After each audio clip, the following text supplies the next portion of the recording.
phone screen that's supposed to keep fingerprints off, so check this out. If I put my phone next to one that has the layer intact, you can see that this one looks like I've been eating pizza off it. It's covered in fingerprints and oil.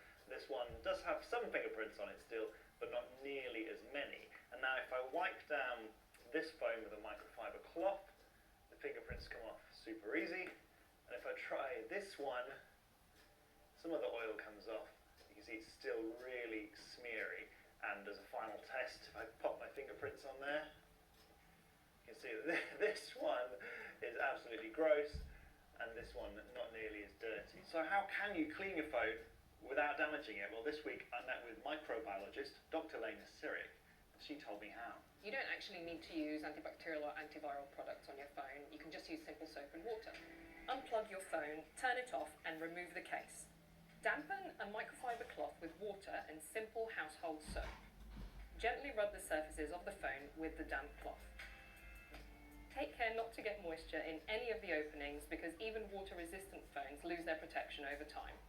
Finally, dry your phone with a clean microfiber cloth. We haven't used any antibacterial or antiviral gel on these phones, so how do we know they're clean? Well, we can use these swabs and this device, which tell us the level of microbial activity on the phone in relative light units, or RLUs. So the higher the number we get, the higher number of germs.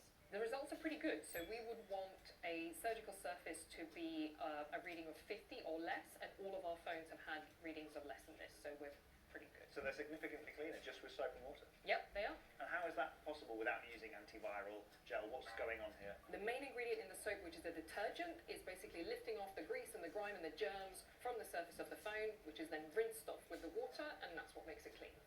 Now, there are a few other ways you can clean your phone safely. This week, Apple changed its guidance and said if you have an iPhone, you can safely wipe it with a 70% isopropyl alcohol wipe, the kind you can get from a computer shop or online if they haven't sold out. There are also devices that can sterilize your phone using ultraviolet UVC radiation. This one's called Phone Soap. It costs about £80, although there are cheaper ones available.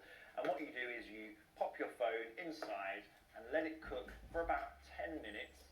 And the manufacturer says that shouldn't harm your device, but some phones or cases could be discoloured over time. Finally, what can you do if, like me, you've stripped the oil-repelling coating off your phone screen? Well, there are some ways to fix it. First of all, you can get a screen replacement, although that's not going to be the cheapest option.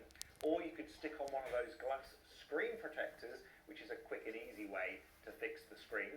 Or you could try this. It's called Liquid Nano, and this wipe puts a silica dioxide coating over the display that the company says will restore the oleophobic properties for 12 months.